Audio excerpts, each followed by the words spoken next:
نتعرف على حضرتك؟ اسمي محمد السيد. حضرتك والد الشهيدة أسماء؟ ان شاء الله. طب احنا عايزين نعرف ايه اللي حصل بالظبط، ايه الملابسات؟ اللي حصل انا كنت موجود في المحافظه لغايه الساعه 10:30 وانا مروح على البيت التليفون من مدام بتقول لي الحق بنتك قتلت على السلم، الحق شيل بنتك. جريت بسرعه لقيت بنتي على الارض سايحه في دمها، شلتها لقيت عربيه ملاكه حطيتها فيها، طلعتها من العربيه الملاكه كان الاسعاف في ظهري، ركبتها الاسعاف ونقلتها انا وامها واختها للمستشفى. بس انما قالوا لك ايه اللي حصل بالظبط؟ قالت لي البنت قالت لي بنت مين؟ بنت الكبيره اللي كانت مع اختها شيماء. شيماء. هي اسماء عندها كام سنه؟ اسماء عندها 21 سنه، خريجه كليه الحقوق جامعه الزقازيق. واختها؟ اختها خريجه كليه التجاره جامعه اسماعيليه. قالت لك ايه بقى اختها؟ قالت لي يا بابا واحنا طالعين السلم هم اتنين بيسالونا، في واحد اسمه حسين هنا، قال لهم في ساكن جديد احنا ما نعرفش اسمه، اطلعوا اسالوا عليه وسعوا يا اسماء عشان يعدوا. عدوا في الدور الثاني اشهروا السلاح في وش البنات، مقربتين وواحد حارسهم تحت، الثالث في ظهرهم، وواحد في العربيه الملاكي. لحظه ما هم يخطفوا الذهب من شيماء من ايديها، شيماء قالت لهم لا لو سمحت ما تمسكش ايدي، اللي انت عايزه خده. ادي لهم الشنطه يا اسماء، الشنطه فيها 3 موبايلات فيها مبلغ كانت البنت عايزه تشتري بيه دهب، كان نفسها تشتري بيه دهب ومأجله لما الدهب يرخص. خطفوا الشنطه والبنت اتمسكت بيها لان البنت بتحافظ على حاجتها جدا، اسماء الله يرحمها. هم يشدوا وهي تشد، قالوا لها لو زعقتي هنضربك. زعقت، خطفوا حاجتهم، قلت لهم حرام عليكم خطفوا حاجتنا ليه؟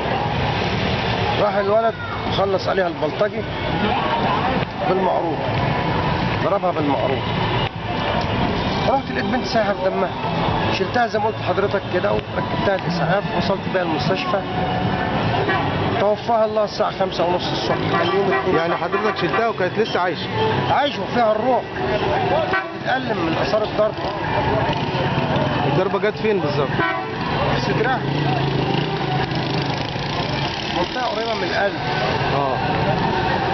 وفي المستشفى عملوا اجراءات؟ عملوا عمليه، فانا بقول للدكتور لو سمحت يا دكتور انقل بنتي باسعاف طاير او بطياره اوديها المستشفى الدولي. قال لي بنتك ما تستحملش تنقل 10 دقائق 10 كيلو او 10 متر، بنتك حالتها خطيره. طلب مني بلازمه الساعه 4:30، قلت له عندك دم الاولاد متبرعين بيه اللي هم زمايل بنت. قال انا هعلق لها الدم وهعلق لها المحلول. فجأة طلع قال لي ده الضغط نزل. الساعة 4:30 طلع يعمل إشاعة على البنت، أو 5:30 طلع يعمل إشاعة على البنت ونزل في ساعتها. قال لي مدخلها العناية المركزة. عرفت إن بنتي هتخلص في العناية المركزة. خلصت الساعة 5:30. لقيت الجهاز بتاع العناية صفر. أول ما الجهاز صفر عرفت إن القلب توقف عن العمل. بس البقاء لله. طب وحضرتك عملت طبعا محضر؟ عملت محضر وانا مغيب، وقلت الاقوال دي كلها؟ قلت الاقوال بس ما اتهمتش. انا شكيت بعد كده ان بنتي اتضربت ساعه ما كان اخوانها هيجين في المرحله الخامسه. تمام. يعني هم الاخوان هاجوا في المرحله الخامسه من 11 وربع، بنت مضروبه 11 25 دقيقه بالظبط. وانا ما فيش عداوه بيني وبين حد. يعني حضرتك ما اتهمتش حد؟ اشخاص لا. وفي حد قال لك ان عملنا تحريات ووصلوا لاي حاجه؟